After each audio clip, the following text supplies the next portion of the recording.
आरोपी कोई और नहीं बल्कि उस बच्ची को कार्डियक अरेस्ट आ गया। छत्तीसगढ़ के दुर्ग में जो 6 साल की मासूम के साथ जो दरिंदगी हुई, उस दरिंदगी में अब सारा कुछ खुलासा हो चुका है।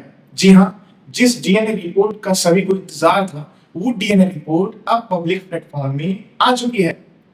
मेरे कहने का मतलब ये है कि पब्लिक प्लेटफॉर्म यानी जो आला पुलिस के अधिकारी हैं उनके पास पहुंच चुकी है और ये डीएनए रिपोर्ट ने साफ कर दिया है कि आरोपी कोई और नहीं बल्कि चाचा ही है।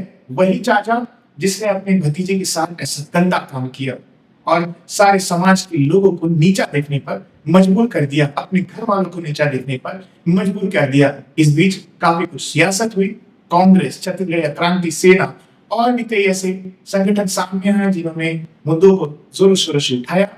उसके बाद जब उनके घर पहुंचे तो घर वालों ने ये कह दिया कि नहीं भाई, चाचा को तो सबरन आरोपी बनाया जा रहा है, जबकि आरोपी कोई कभी कोई कहता है बादल का जीजा है, कभी कोई कहता है कोई कार का मालिक है, कभी कुछ कभी कुछ। इस बीच उन चाचा के बादल के जीजा के घर को भी आग के हवाले कर दिया गया और ऐसे शिबू में फैला दिए गए कि चाचा को पूरी हमदर्दी मिलने लगी। लेकिन भाई साहब ऐसा नहीं है। डीएनए रिपोर्ट में साफ साफ कहा गया है, जो कि चिराग जैन सीएसपी दुर्ग ने सब कुछ बता दिया है। उन्होंने कहा कि 3 लोगों को पुलिस ने संदिग्धों के तौर पर अरेस्ट कर रखा था और उसके बाद डीएनए रिपोर्ट का इंतजार चल रहा था।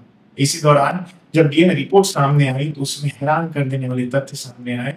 जी हाँ, डीएनए रिपोर्ट में साफ साफ लिखा था कि जब उस मासूम बच्ची के साथ उसका चाचा जो है वो दरिंदगी कर रहा था, उस दौरान उस बच्ची को कार्डियक अरेस्ट आ गया। वो बच्ची इस दर्द को सहन नहीं कर पाई और उसने अपने प्राण को त्याग दिए।